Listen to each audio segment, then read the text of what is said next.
Officials with the Maine Department of Transportation say they are collecting information to determine what caused the partial collapse of the Llewellyn-Estes Bridge mid-construction yesterday.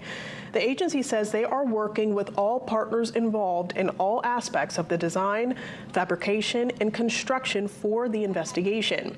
Shortly before 2 yesterday afternoon, a portion of the bridge in Old Town collapsed while a crew was pouring concrete for the bridge deck.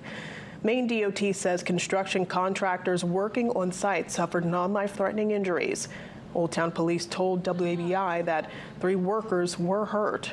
The bridge, which was under construction, was not open to motorists.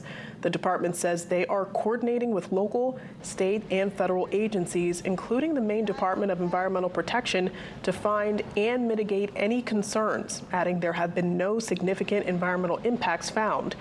We have reached out to the Maine DEP to see if anything has changed, but have not heard back yet. Meanwhile, officials with the Penobscot Nation Department of Natural Resources says approximately 60 tons of concrete were on the bridge when it collapsed. They're questioning the Maine DEP on what they're doing to remove debris from the water and if the dam may have caught some of the debris before it continued down to the river.